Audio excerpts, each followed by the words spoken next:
Hello everyone, I am trying out something from Lindsay The Frugal Crafter's vlog, or channel I should say, today, namely a method for making your own watercolour block, because I thought it'd be really cool to have a small one to use when I'm working on plein air. And what I was originally going to do was take this pack of Aquafine, which in the USA would be Georgian Watercolour, is what that brand is called, and it's Dana and Rowney's student grade watercolor paint range, and they have these pack of 12 A6 cold press 300 GSM £140 postcards, which I bought the other day in my haul, about £3.50, £2.50 a pack, depending where you get them from, and they are stamped properly so you can use them as postcards.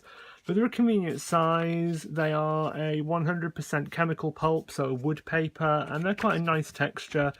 I thought it'd be easy to turn a pack of those into a sketchbook or a block for sketching. But I also bought at the same time this A5 pad of really good quality watercolour paper for £3.99. And I thought I'd do them both. So just to explain, because I know 90% of my audience share are in the USA, and the A sizes mean something a little bit different in the US, as I know that A2, when we're talking envelopes in the USA, means announcement size 2, which is a really small envelope. But in the UK, well, that is A5, which is about 8 inches by about 6 inches roughly. Double that is A4, double that is A3, and double that is A2. So there's quite a big difference in size between UK A2 and US A2. So just to avoid confusion, the A sizes are such that the biggest, the higher the number, the smaller the size. So they start with A0, which is enormous, and then they work down and they halve every time. So A4 would be this big, and then A5, A6. You don't really ever see A7. A6 is really the smallest things ever get, and that's the standard postcard size in the UK and most of Europe.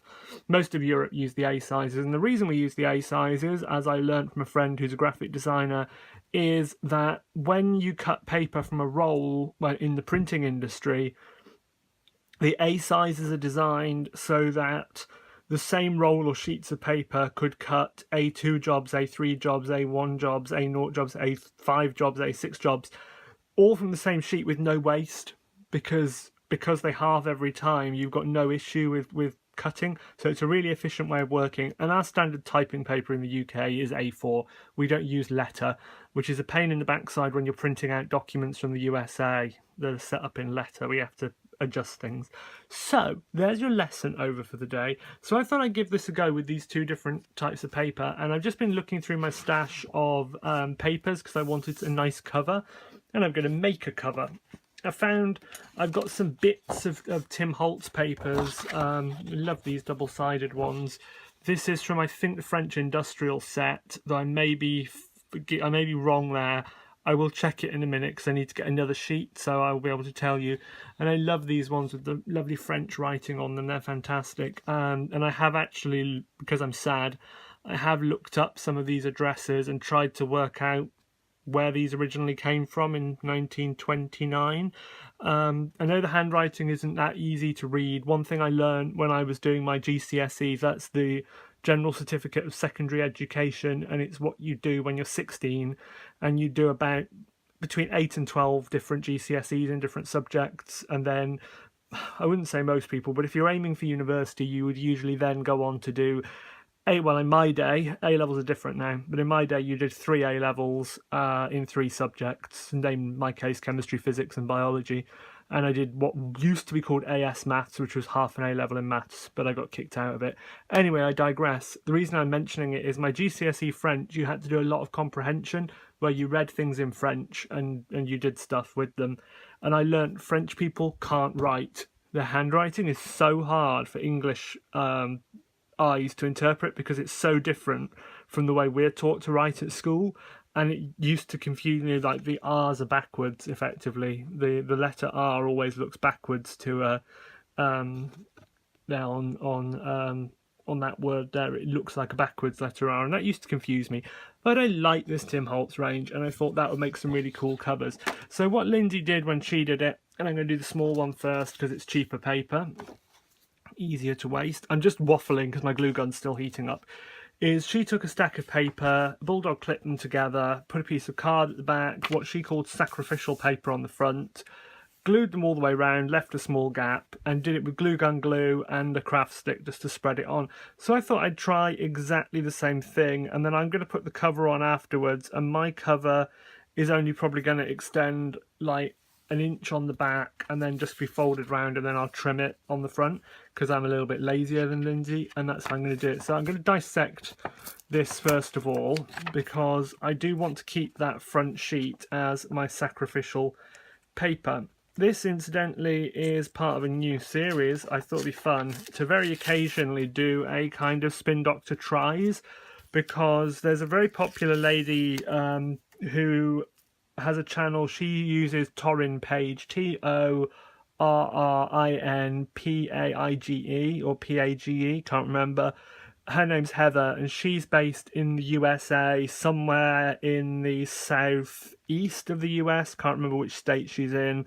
She has extremely long hair and does these beautiful tutorials on like mimicking all the hairstyles from Game of Thrones and historical hairstyles and stuff. And I just, to be honest, I find her channel is one of those ones that if I can't sleep, I love to watch. And she has a series called Torrin Tries, where she tries things she's seen on Pinterest or whatever. So this is my equivalent and my tribute to Torrin Page and Torrin Tries. This is Spindoctor Tries, which doesn't really trip off the tongue, so it may be called something else. I don't know, Spindoctor. I need to get a thesaurus and find other words for tries, don't I, that begin with an S. So by the time you see this, it might already have a name, but if it doesn't, you're welcome to help me come up with a name. Or if you've got any suggestions for better names, put them in the description, and then maybe I'll have a name that actually works. So, got my little stack together there, and the idea is that you have a sheet of sacrificial paper on the front and you have a board on the back, and that's what is going to hold it all together. Now I've got some bulldog clips just out of reach. Hold on a moment.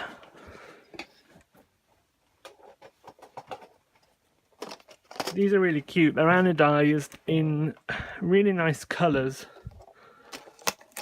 These are from Flying Tiger Copenhagen. I've had these ages and I just haven't really used them.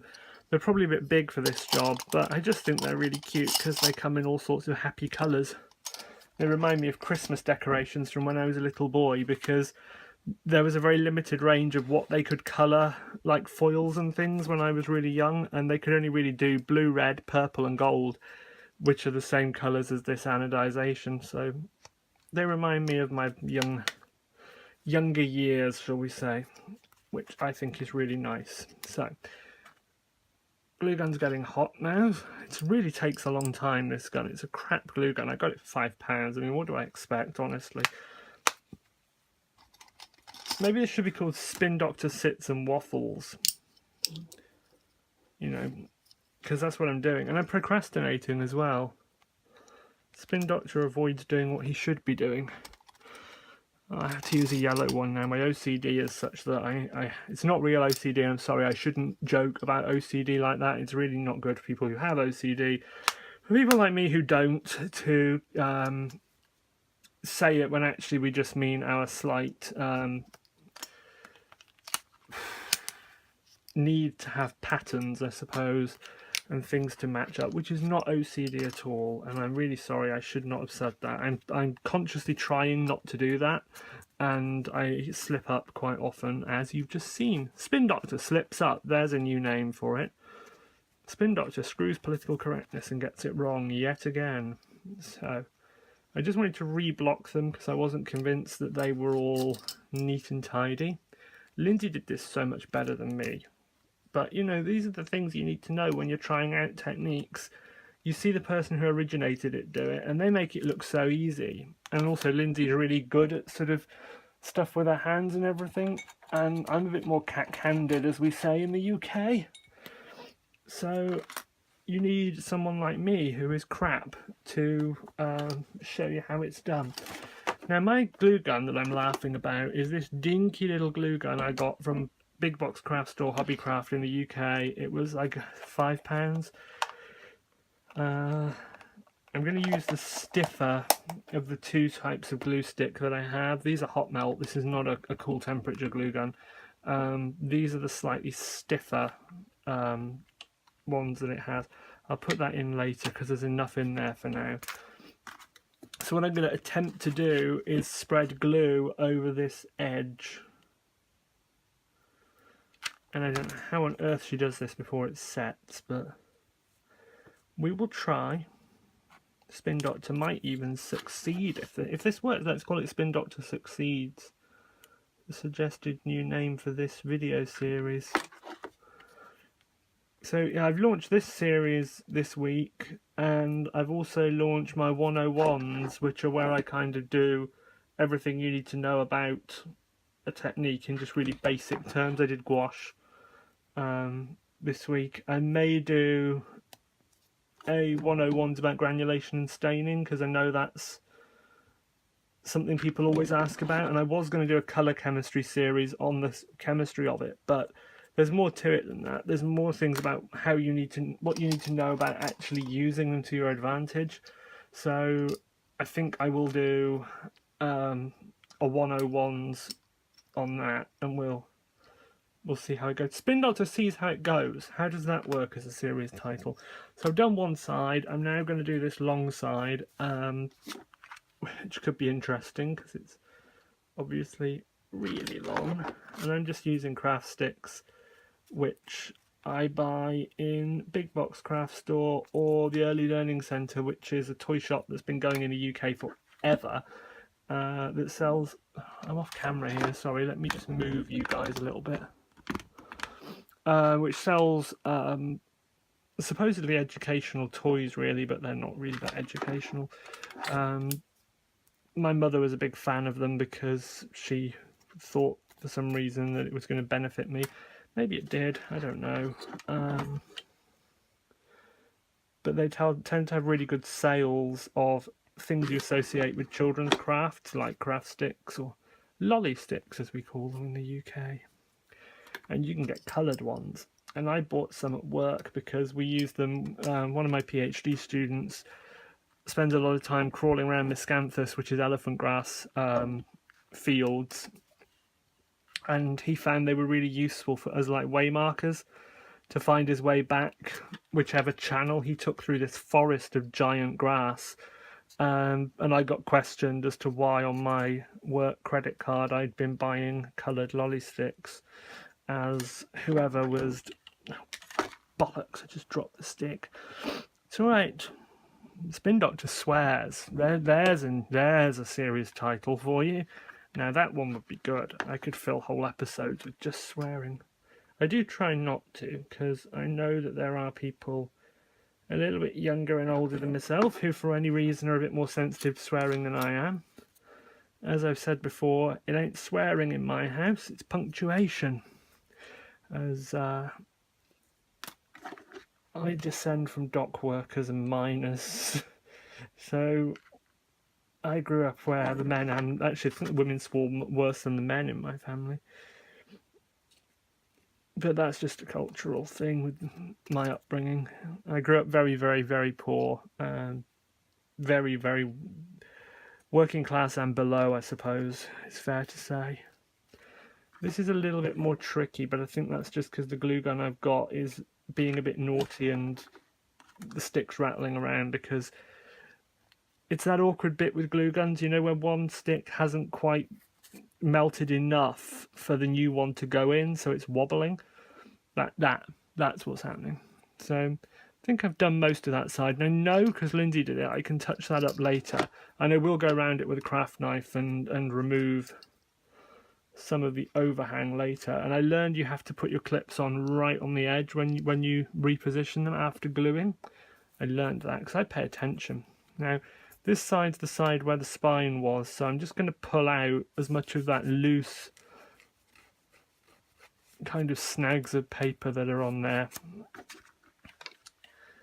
I used to work in the printing industry many, many years ago, and this was exactly the sort of job I used to end up doing, was hand gluing things. God, I hated that job. I did it for nearly 5 years. before I went to university and bettered myself, I guess one could say. Did it while I was studying, and I did it for several more years.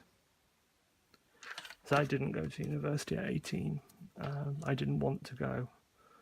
I'd had a bad experience of a 100% state scholarship into a private school to do my A-levels for complicated reasons I won't go into, and I hated that. I really hated the place, and I won't name it because they'd probably sue me for the venom that I spout about the place.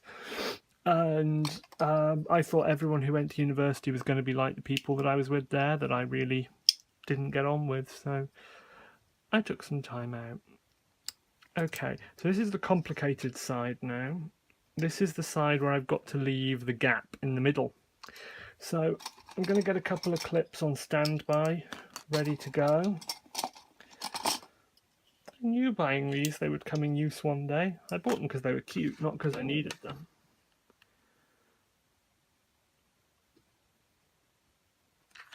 So I've kind of gone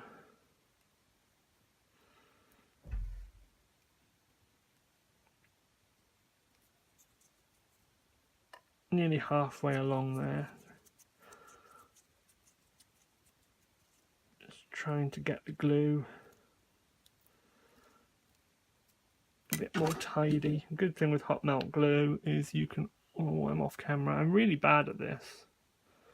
I'm learning to, I'm all right when I'm working on my block and I can work flat, but anything crafty where I have to hold it up, I can never get it on camera. I'm sitting behind the camera so I can see it as well, which probably doesn't really help. So I'm going to leave a gap about as big as this craft stick in the middle.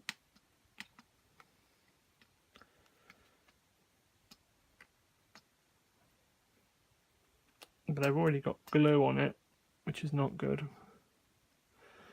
So let's try and get rid of that first. No, this does not want to budge. This is the problem. If you buy really cheap hot melt glue, it's really sticky compared to the expensive stuff.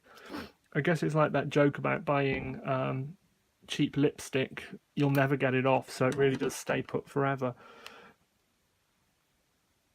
Stain your lips permanently. So you look at me working towards my market share because I know 85% of you are female. I'm making lipstick jokes. Spindoctor is hysterical today. Spindoctor is not sleeping brilliantly. I've got surgery this week on Friday, so I'm just trying to get some videos done before it. Okay, so that's kind of stage one done. Looks kind of like Lindsay's. I'm going to have to trim it and tidy it up later, but hey, that's nearly done. So I'm going to do the more expensive one now, and this is kind of a bit of a head-heart divide, because this is... I don't know why I feel bad about destroying this sketchbook, or this watercolour paper, because it's really pretty. It's 12 sheets, it would have been £6.50. They are £140, 300 GSM, cold press again. They're A5, so as I said before, they are about 8 inches by 6 inches. And the A6 ones you've just seen are about 4 inches by 6 inches. So they're like half of it that way. I just think these are really pretty, and it's really, really beautiful paper as well. So part of me feels bad for turning this into a block. Is that weird? I don't know. I don't know if that's odd or whether I should be perfectly content with doing that. I think I'll keep it in landscape format because I'm mostly outdoors, not going to be painting portrait. So, oh look, I've started now. I've torn the back cover off of it. I've got no choice, have I? I just have to do it. And this one's good because the board on the back of this is really stiff. So look at that.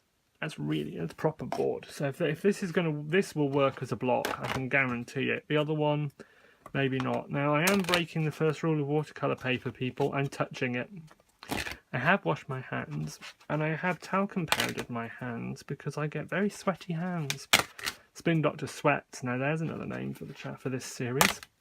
And I thought that wouldn't be good because maybe for those of you who are not that au fait with watercolour paper. Touching it too much before you use it can mean that when you wet it, you get patches where the grease from your hands kind of went. So we're 20 minutes in, and I haven't made a single block yet. Well, I kind of have. Lindsay managed to do her whole video in this time, but she didn't film the whole thing live, I'm sure. I'm sure she cheated. She must have done.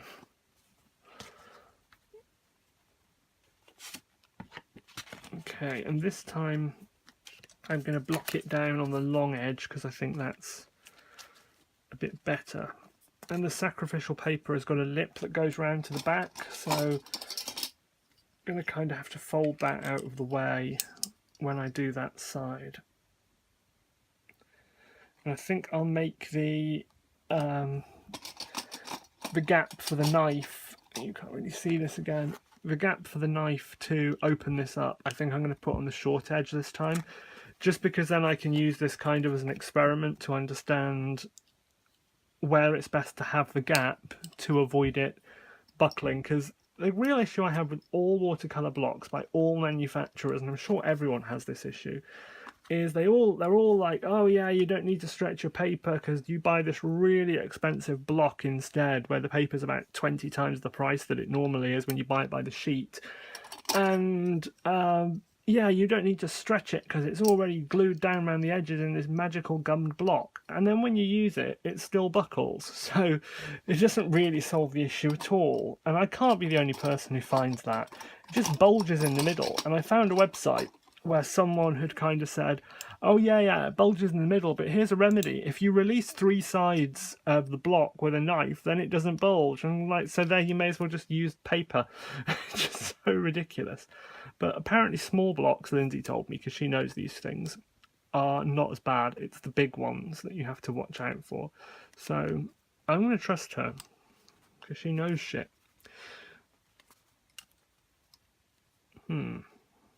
That has slid a little bit. Oh, fuck it. Spindoctor swears like a sailor. That's another new name. Right, let's try another.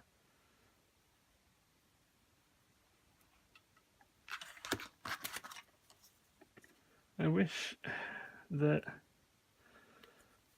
I'd thought ahead, because what I could have done is had a cup of boiling water with a metal craft knife, a metal palette knife in it, because a hot knife is much easier for spreading hot melt glue, because what's happening is the moment the glue touches the wood stick, it cools down and sets, because all hot melt glue is melted plastic, really. And that's making it a bit hard to get it really even, which is how I want it to be. Okay, so I've done one short edge. I'll move the clips around.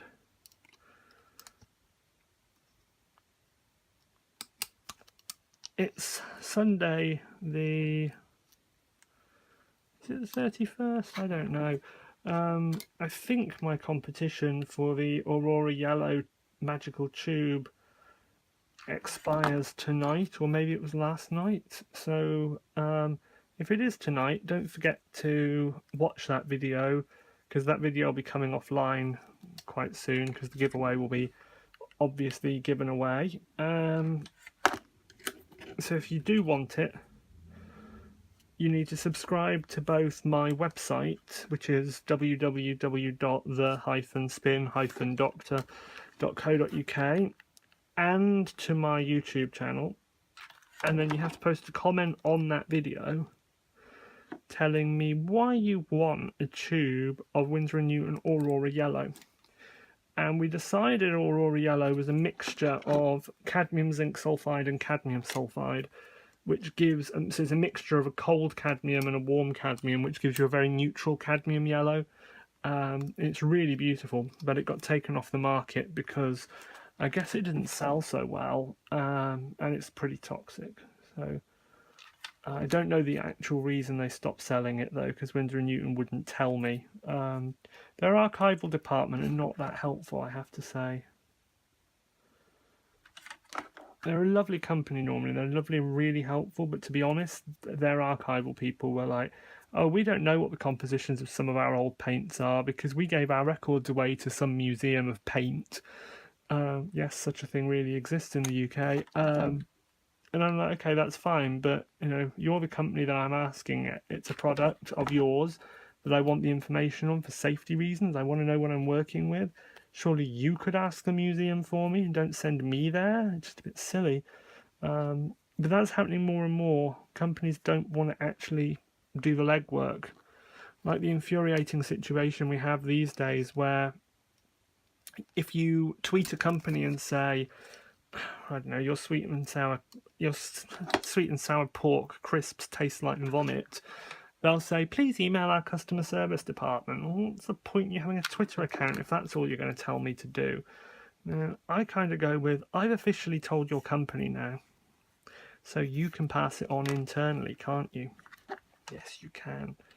And they're often a bit reluctant, but they ultimately can do it. And I can guarantee this glue stick is going to run out just as I get to the very...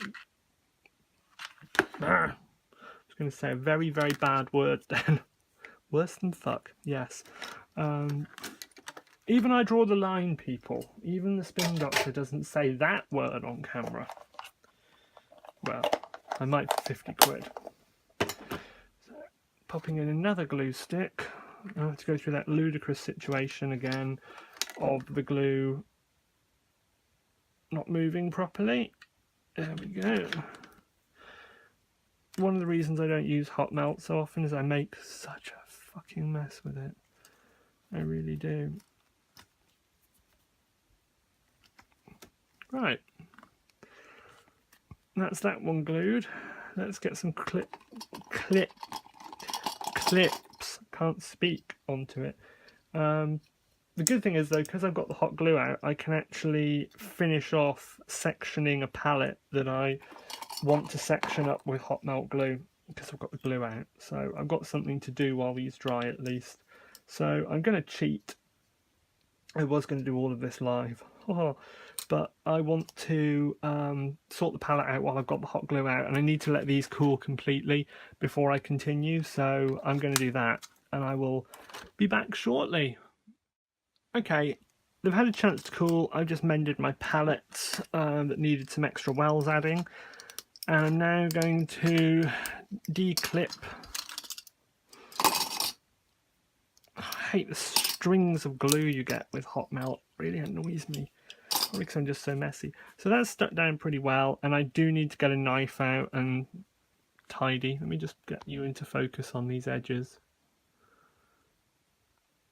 There we go. So you can see I've done it, and you can see the gap I've left there, so I can get a knife in to separate my pages out once they've been painted on. So now I have to remove that sacrificial top sheet, and I'm going to do that actually with a palette knife just to make sure it works. So this is a number 11, which in most series is the totally flat springy one. I love that knife, it's so useful. So I put that in. It cuts very similar to a proper block. It feels very similar, maybe a little bit softer.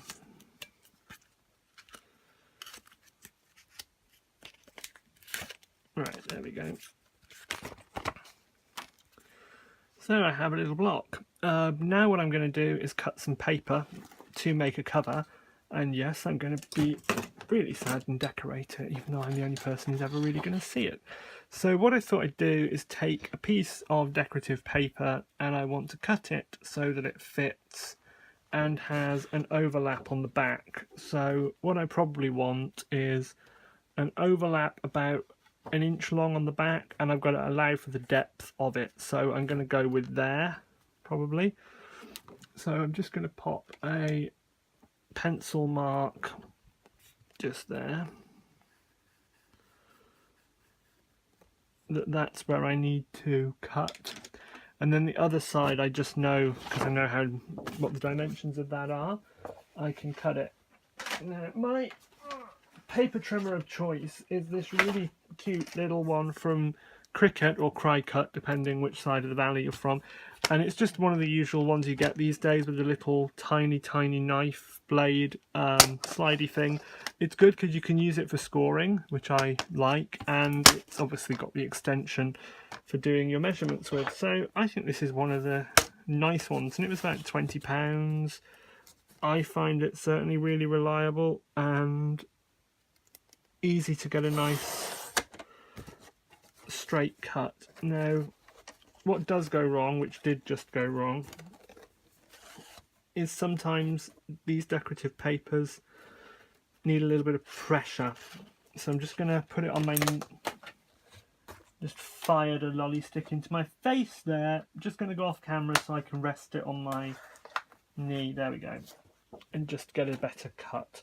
So there's my piece of paper, and I'm now going to measure it to get the right length. So this pad was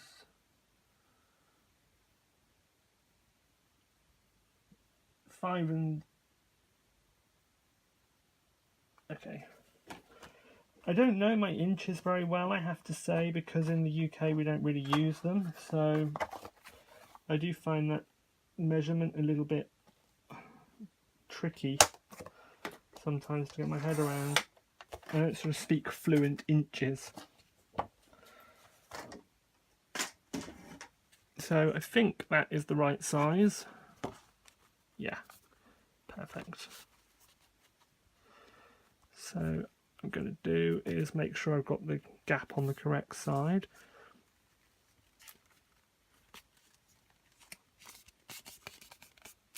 I've just folded it over, and now I'm going to properly fold those kind of guide creases that I made. Okay. I'm only going to glue it on the back because I want it to fold flat for use, so I'm going to glue it on. I'm only going to glue this part. I'm not going to glue the actual spine because I want it to be that when I want to use it I can have it totally flat, and then I've got room to put a colour chart on the inside of the lid, which I thought was a really cool idea.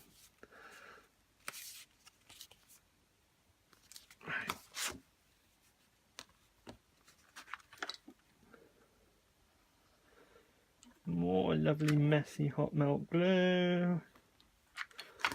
I always like to use the stick up because it makes storage a bit easier.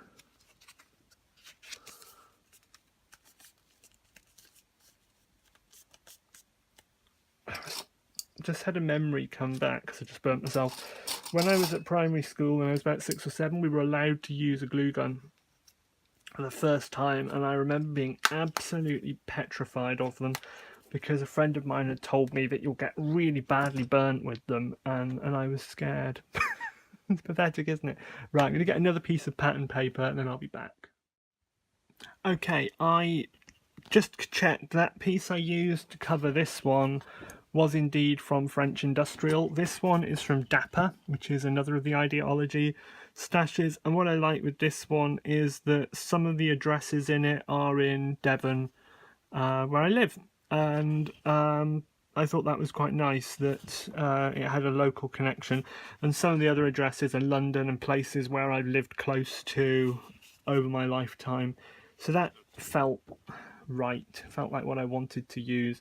So I just checked my measurements for this one because I have no idea how big this is. So it's 210 millimeters, so I'll cut the width of it and then we'll worry about the other direction once it's had a chance to fully cool down. I love this Cricut because it will take a 12 by 12 sheet perfectly.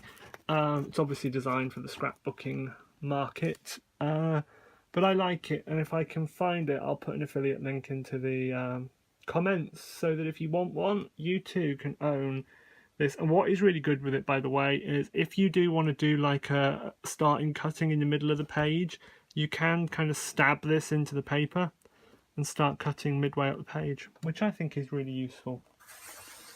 I've used that when I've been doing partial die cuts. Pretty useful for doing that with. Okay, so I've cut a piece the correct width. Let's think about how long it needs to be now. So I'm going to do the same thing. I'm going to do like a 1 inch overlap on the back, glue gun it down. So let's cut this piece off. Now if you remember this one, I did the gap on the short edge because I wanted to see which one buckles the least or the most. Maybe they both will.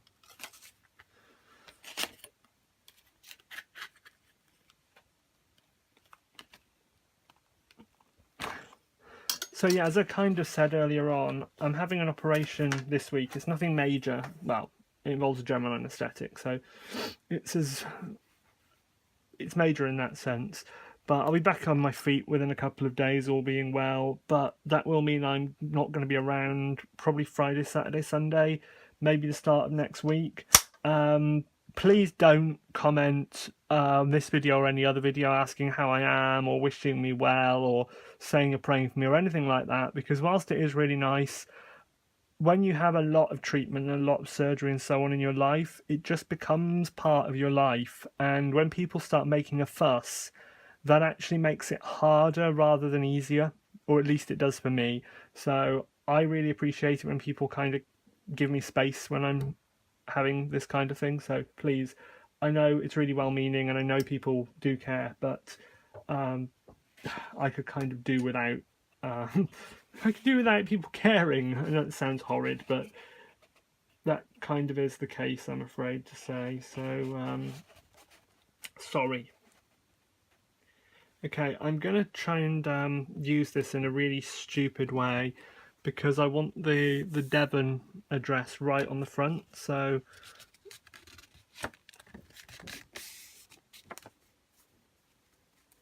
I could use the whole piece of paper actually. Do you know what? I'm going to use all of it up till there. Right, there's a line on the paper, so I don't need to draw on it to know where it needs to be cut.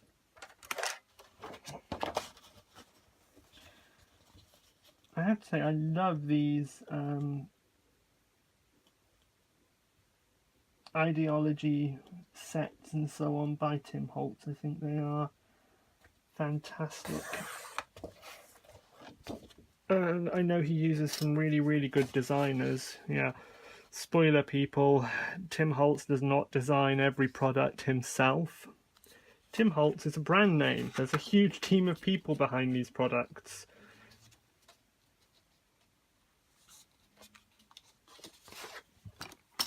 I cut that in the wrong place.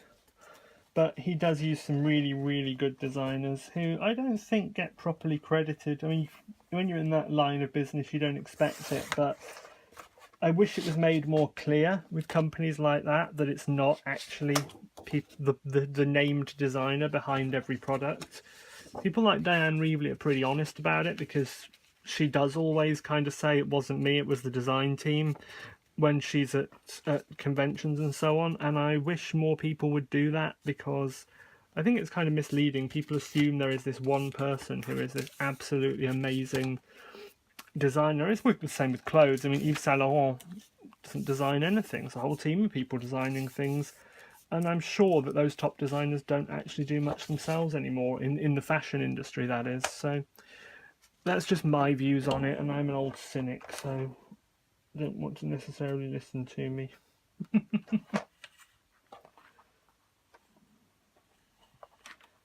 Well, how typical. My glue's running out just on the very last piece. I've got through 4 glue sticks this afternoon doing this. Ridiculous. I'm so messy. I always got told with glue sticks not to touch the sides because it stops them. It takes the talc coating off that they use to make them slide more easily. I don't know how true that is. Does anyone know if that's true?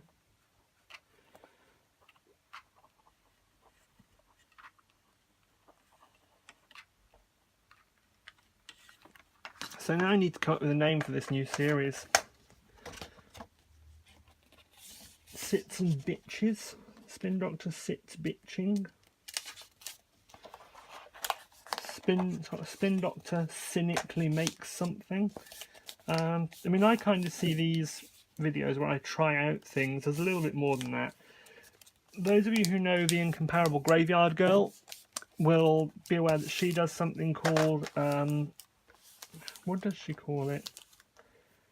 Tea and talk, something like that, where she goes to Starbucks and gets iced tea because she lives in Texas and that's what they do in Texas, and then just kind of talks to the camera about her thoughts on things, and they're really nice little videos. And I kind of see these where I try out someone else's technique or something as my version of that, where I will just kind of wax lyrical. So we'll see. I might come up with a name for it, I might not. Let's see. So I'm going to decorate these now. I'm going to put some stickers on them, maybe some washi tape, and think about painting a colour chart for the interior of both of them, maybe. Who knows?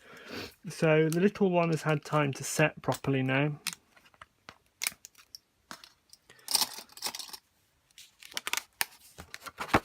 And that's actually pretty nice. I like that. A little watercolour block, and it's just the right size to fit into my bag. The reason I want two is I want one for when I go out to paint deliberately, and one for just with my little sketcher set in my work bag, so that I've got somewhere I can just paint little postcards when the muse strikes me. Don't know whether I'll decorate these kind of with you, because this video is probably about 3 hours long, but I'm going to show you what I'm going to use, or amongst other items what I'm going to use. I just find I end up hoarding supplies, and that's a really bad thing, but I've got these Crowded Attic stickers from Tim Holtz that I have yet to find a use for, because they are so shiny and ugly that I couldn't find a use for them until now. But I might use them to decorate these. They're in a similar style, certainly for the French industrial one, and I think I'm going to use them to decorate that. So I might put some photos in at the end. Thanks very much though.